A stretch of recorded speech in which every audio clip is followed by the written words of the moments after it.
Hey everyone, welcome to the deep dive. Our job here is basically to cut through all the noise, Hmm. take those notes and articles you've gathered, and just pull out the really vital stuff, those aha Oh, moments. that makes sense of it all. Exactly. And today, we're going on a really fascinating journey. We're exploring a subpersonality called Bannock. Right. For anyone maybe less familiar, a subpersonality is like a distinct part of your inner world. Like an internal character. Sort of, yeah. Yeah. Embodying certain traits, certain roles. Mhm. And we're looking at Bannock through, well, a pretty unique lens today. Our own bodies, shoulders, the brain, Uh, even the cerebellum. And cytoplasm, too. Yeah. Right down to the cellular level. It's a really fresh way to look at how we kind of embody these inner roles, Yeah. isn't it? It is. And what's cool about the sources we have is how they mix the science, the anatomy, with cultural and symbolic meanings for each part.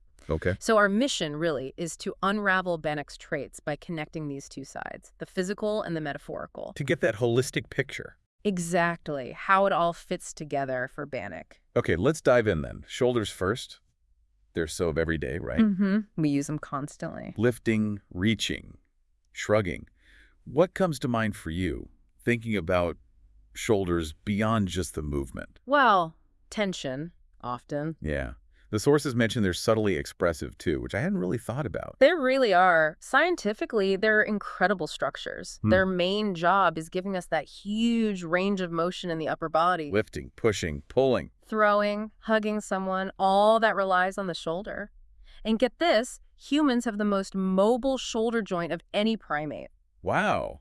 Is there a downside to that? Yeah, it's a trade-off. We sacrifice some stability for all that dexterity, Oh. which also makes them, well, prone to carrying stress. You know how you tense up when you're stressed or worried? Oh, definitely. Straight to the shoulders and neck. That's that psychosomatic link. They often physically hold on to our emotional burdens. That makes so much sense. The weight of the world feeling. Precisely. And that ties right into the cultural side, doesn't it? Mm-hmm. Shoulders symbolizing burden-bearing strength. Resilience, support. Yeah, and all those phrases, shoulder the burden, Upon your a shoulder. cold shoulder. They say so much without words. Right. Body language, too.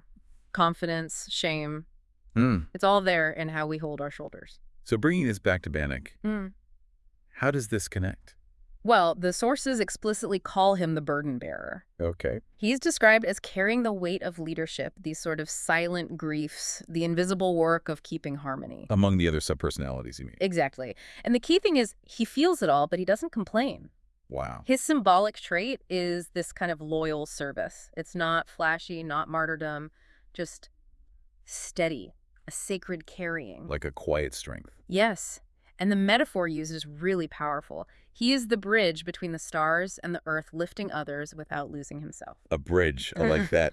Silently holding things together. Okay, so if shoulders handle the external load, what about the internal command center, the processing, the strategy? Let's talk about the brain, the executive suite, as the sources put Yeah, it. the brain. It's undeniably central. It controls pretty much everything: thought, emotion, movement, memory, Language, breathing. all of it. It's the core of the nervous system, constantly talking to our endocrine system, our circulatory system. It needs the heart and lungs to function, obviously. Absolutely. It's hugely dependent on them.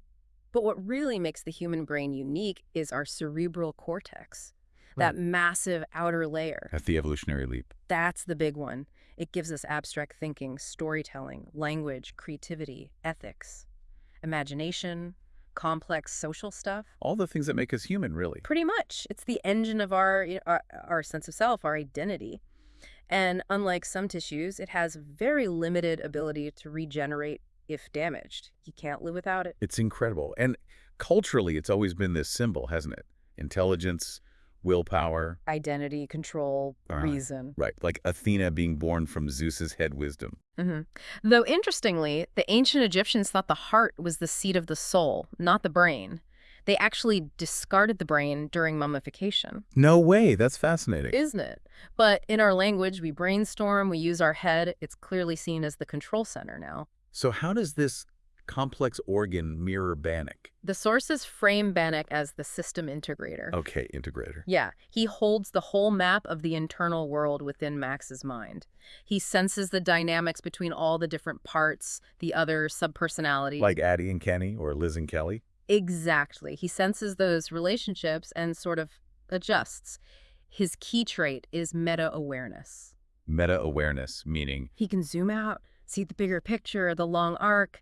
He's reflective, attuned, strategic, but in a way that deeply includes emotions, not just logic. that's a crucial distinction. It is. The metaphor for him here is the lighthouse on the cliffs scanning the full ocean of Max's mind, keeping watch even when no one knows he's doing it.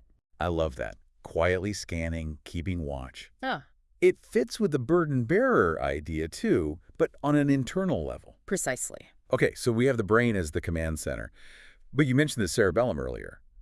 Often overlooked. Totally overlooked. It's often just called the little brain, tucked away at the back. But it's crucial, right? Like a backstage genius. Absolutely. The cerebellum is the master of coordination. Its main job is fine-tuning voluntary movements. Like walking, reaching. Exactly. Balance, posture, and especially motor learning. Think about learning to ride a bike or play piano. Things that become automatic. Yes. That's the cerebellum, refining those motor commands, getting the timing and precision just right. It doesn't initiate the thought, but it executes and refines the action. Okay. And what's really interesting now is research suggesting it's also involved in things like language fluency, even emotional regulation, implicit learning. So it's not just about movement. Not just movement. It seems to play a role in smoothing out cognitive and emotional processes, too.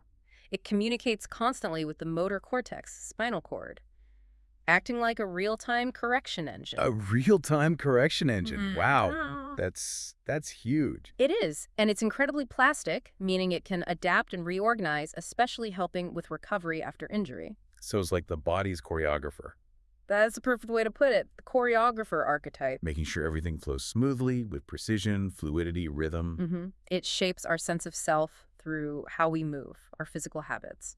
That feeling of I move, I flow. It's that backstage genius keeping the performance on beat. Grace, poise, Mhm. all that subtle stuff. Exactly.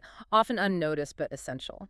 So Bannock and the cerebellum, Mhm. how do they connect? He's seen as the rhythmic leader. Rhythmic leader, okay. Like the cerebellum, Bannock doesn't force direction. He attunes to the crew's motion. He listens for the right timing emotionally. Make space for different voices. Yes, and helps others find their own groove, their own rhythm. His symbolic trait is precision through presence. Meaning he leads by just being there Yeah, in the right way. kind of. He stays slightly behind the scenes, but everyone's rhythm, their flow, depends on him. He keeps things steady. Okay, I get it. The sources use the metaphor. Bannock is the drummer of the internal band, quiet, constant, keeping everyone on beat without ever shouting for attention. The quiet drummer. That fits perfectly with the lighthouse and the bridge. Consistent, supportive, maybe unnoticed, but vital. Exactly that pattern. Okay, we've gone from shoulders to brain to cerebellum. Quite a journey inwards. But you mentioned going even deeper, to the cellular level, cytoplasm. Yes, let's talk cytoplasm. It sounds maybe obscure, but it's fundamental. What exactly is it? It's like the jelly inside the cell? Pretty much. It's the gel-like substance filling the cell, mostly water, about 80%, Okay. plus salts, organic molecules. Its main job is to hold all the cell's machinery, the organelles in place. So they just float in it. They float, and it allows molecules to move around. It's where essential things like protein building, energy production, transport, all that happens in the cytoplasm. It's the environment. It's the environment, the medium, the transit system, all in one, and it's ancient, found in nearly all life forms, absolutely vital for the cell to even hold its shape. And it can adapt. It can adjust its composition a bit, to help the cell cope with stress. It's resilient stuff. Wow. Okay, so it's this fundamental supportive background environment. How does that connect symbolically? Well, it represents the internal terrain, maybe the connective tissue of identity. The ecosystem inside. Exactly. It's the glue, the stage crew, that supportive friend who makes things possible for everyone else without needing the spotlight. Like an unsung hero. Definitely. Its psychological traits are things like flexibility, patience, presence. It symbolizes inner spaciousness, emotional buffering. That ability to just hold things. Yes. And that brings us right back to Bannock. He's described as the emotional atmosphere. The atmosphere. Yep. Just like cytoplasm holds everything and is supportive, fluid, quiet, essential. Bannock creates that emotional space for the other parts of the self. So his presence lets others be themselves. Precisely. It's like the sources say, the campfire energy that makes the crew open up, process, reflect. He doesn't command. He holds. He holds. And in that safe holding, the crew, the other sub-personalities, can process really difficult, complex things. His symbolic trait is simply safety. Wow. The final metaphor for him is beautiful. Bannock is the warm mist or dreamy dusk not grabbing your attention, but surrounding you in a way that makes growth possible. Warm mist or dreamy dusk. That's lovely. It completes the picture, doesn't it? Yeah. The burden bearer, the integrator, the rhythmic leader, and the atmosphere. 4 different lenses, all revealing something about this one subpersonality. It's been quite a deep dive, moving from the very visible shoulders down to the cellular level with cytoplasm. It really shows how these different layers connect.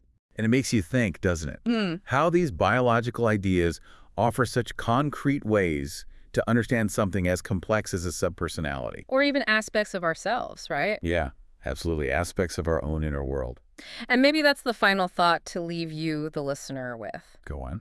If understanding these parts, shoulders, brain, cerebellum, cytoplasm, helps us map Bannock's internal world, how might paying attention to the subtle functions and even the symbolic meanings of our own body parts help us understand ourselves better? Our hidden strengths, maybe? Our hidden strengths, the quiet ways we support ourselves, the ways we support others.